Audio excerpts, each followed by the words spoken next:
122번째입니다. 오브jet도 인디렉도 그랬는데 간접 목적어예요. 121번을 꼭 보고 오셨으면 좋겠습니다. 122번은 간접 목적어인데요. 저희가 간접 목적어다라고 하면 어떻게 번역하죠? 간접 목적어는 누구누구에게라고 얘기하지 않습니까?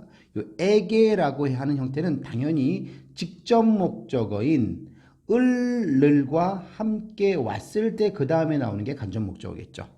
자, 그러면 밑에 문장을 보시면요. Marco da el libro a Julia 그랬어요. 다 그랬는데 다르 동사 앞쪽에서 제가 알려드린 적이 있는 것 같은데요. 다르 동사는요. 1인칭 단수가 불규칙이에요. R로 끝나지만 1인칭 단수가 doy, das, da, damos, dais 단이 됩니다. 여긴 강세가 없어요. 자, 왜? 짧은 음절은 강세가 없는 경우가 많습니다. 요렇게 너희가 불규칙이라는 거 1인칭 나는 준다라고 할 때 누구누구 영어의 to give의 의미를 갖죠. 주다. 그러면 마르코가 엘 리브로 책을 얘가 직접 목적어겠죠. 직접 목적어.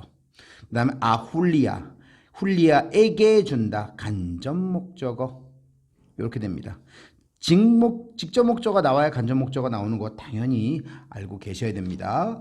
마르코가 책을 훌리아에게 준다 그랬는데 이거 뒤집을 수 있을까요? 뒤집을 수 있습니다. 마르코다 훌리아 엘 리브로 앞뒤를 바꿔주셔도 아무 문제가 되지 않아요. 왜? 사람 앞에는 아라는 걸 붙였기 때문에 이게 사람이구나 라는 알 수 있는 거죠.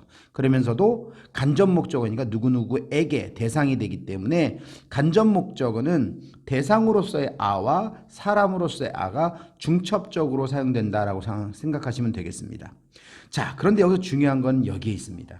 직접 목적어에서 말씀드렸지만 스페인어의 특이한 형태가 주어와 동사 사이에 목적어의 대명사가 되면서 축약이 된 형태가 올 수 있다고 직접 목적어에서 말씀을 드렸어요. 그러면 간접 목적어에서 올 수 있냐? 당연히 올 수 있으니까 밑에 레라고 써놨겠죠.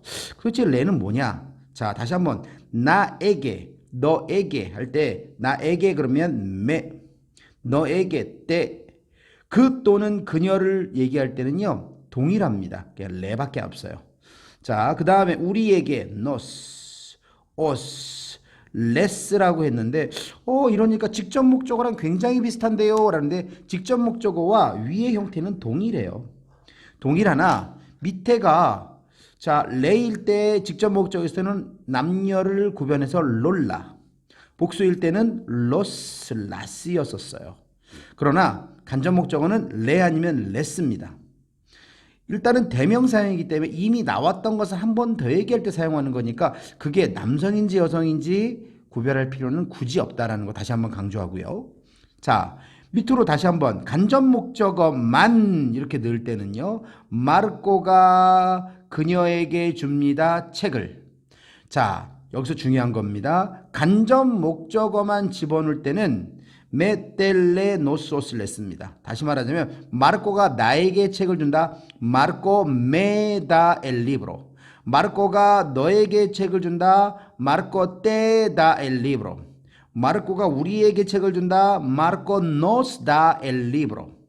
너희들에게 준다. 마르코 오스 다 엘 리브로. 이렇게 쓸 수 있거든요. 그런데 저희가 혹시나 119번과 120번 보시면서 어렵다라고 했던 부분이 바로 이 부분입니다. 자, 중요한 거는요. 간접 목적어와 직접 목적어가 주어와 동사 사이에 동시에 오게 될 때는 어순이 간접 목적어, 직접 목적어 어순이거든요. 자, 중요한 거는 간접 목적어, 직접 목적어가 동시에 올 때 나머지는 상관없으나 3인칭 보이십니까? 레나 레스가 오게 된 뒤에 L로 시작하는 로, 그것, 라, 로스, 라스가 오게 되면 중요한 거는 L 사운드와 L 사운드가 오게 되면 발음하기가 조금 어렵다라고 얘기를 합니다. 우리는 쉬운데요. 한국 사람들은 발음을 워낙 잘하니까요. 자, 그런데 이 레스와 L 사운드가 오면 어렵기 때문에 레나 레스를 동시에 올 때는 세로 써줘라 라는 규칙이 있어요. 다시 말하자면 만약에 지금 여기 있는 문장을 한 문장으로 쓰게 되면 이렇게 쓸 수 있다는 거죠. 마르코 세 책이니까 로 다 이렇게 쓸 수 있다는 거예요. 다시 말하자면 세가 레가 세로 바뀌고요. 로는 뭐였습니까? 엘 리브로였다라는 거죠. 당연히 레는 아훌리아였던 거고요. 이해하시겠습니까? 자, 요렇게 레나 레스가 단독으로 사용될 때는 레나 레스를 그대로 사용하지만 동시에 간접 목적어와 직접 목적어가 오게 될 때는 셀로를 쓰게 된다는 것도 꼭 유의하십시오. 이게 바로 119번과 120번에서 굉장히 어려워하셨던 내용들입니다. 자, 그렇다면 한번 읽어볼까요? Marco da el libro a Julia. 하나만 올 때요. Marco le da el libro. 두 개가 다 올 때는요. Marco se lo da. 이해하셨나요? 자, 간접 목적어의 형태, 직접 목적어 형태는 3인칭만 롤라, 로스, 라스가 된다는 것도 꼭 생각하시고요. 간접 목적어가 동시에 롤라, 로스, 라스가 오게 될 때는 레나, 레스는 세로 바뀐다라는 이거는 반드시 바꿔야 되는 규칙이라는 것도 꼭 알아두시길 부탁드리겠습니다. 여기까지 하겠습니다.